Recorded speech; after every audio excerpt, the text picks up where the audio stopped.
In this video, you will get bite-sized lessons from this #1 bestseller book.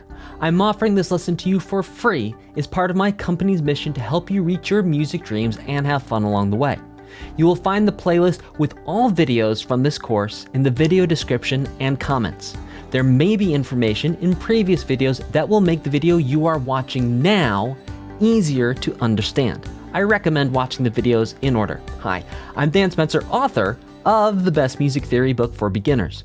Over 5,000 people have purchased this book, pushing it to hit #1 bestseller in its category on Amazon. Finally, if you would like to get this #1 book, the workbook, for free, along with quizzes, interactive flashcards, and more bonuses, links are in the video description and in the comments. And now, here is the next lesson and the Best Music Theory course, Level 1. In this lesson, you are going to learn about and understand how to use a metronome. Now, a metronome is a device or software application that produces a sound at even intervals of time. Well, what does that sound like? Sure enough, that's a pulse. Now, the thing about a metronome is you can actually speed it up and slow it down. You can change the speed of the pulse, but it's always going to generate a completely even pulse. Metronome speed is measured by how many times it makes a sound, a pulse, or a click every minute. So like in a car, when you measure miles per hour, that's how you measure the speed.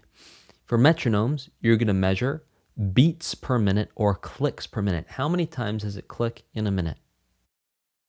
Every click of the metronome is considered a beat for the examples in this book, even though, and you might be thinking about this, well, hang on a second, Dan. You said if a sound sounds the same every single time and it's produced at even intervals of time and it's not louder or more quiet than the sound that came before it and it sounds the same as the sound that came before it, that sounds like a pulse. And well, you'd be right. But this is just the terminology that's used, so we're going to roll with it. Every time a metronome clicks, it's called a beat. And we measure a metronome in beats per minute, or BPM. Throughout this book and this course, you will see a metronome icon. This is a metronome icon. And whatever the number in the icon is, that's how many beats per minute you should do the exercise or the activity at. So how to use a metronome. You can check out the description below this video for links to free software metronomes so you don't have to spend any money. That'll save you between $20 to $100, depending on the metronome you get. I will be using my trusty physical metronome. Now, sometimes during this course or working with the book, you will find that certain examples are a little challenging to do at the speed of the metronome icon. If that's the case, just slow the metronome down a little bit and you will be good to go.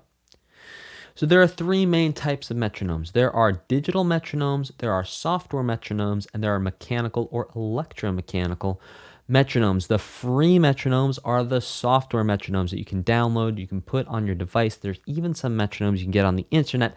However, just a word of warning that if you do an internet metronome, your connection to the internet will actually determine if the metronome is actually going to give you a consistent pulse, because if your connection speeds up and slows down, that can actually mess with how accurate the metronome is on the internet. So I definitely recommend downloading a metronome onto your device. So take a moment, go grab one of those free metronomes, put it on your device, and then come back here and we'll finish this video together. Pause the video, get yourself a metronome if you don't have one already. Okay, and we are back. So you're going to take your metronome, you're going to set your metronome to 60, 60, and press start or play on your metronome. Listen to the pulse. Now what you're going to try to do is you're going to try to anticipate. You're going to try and feel the pulse in addition to hearing the pulse. And you're going to wait until you can hear the pattern of the pulse. Wait until you can feel like you know when the next click, when the next sound is going to happen. And when you feel like you can anticipate and know when the next click is going to happen, take two fingers in your palm so you're not louder than the metronome, because you still need to listen to the metronome. and quietly clap with every click.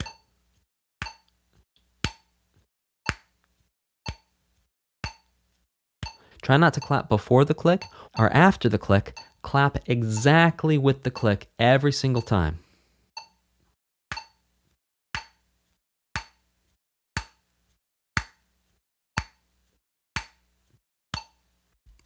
Practice doing that a little bit, and I will see you in the next lesson. Oh, but it's not over yet. Click here to watch the next video lesson or up here for the full video playlist.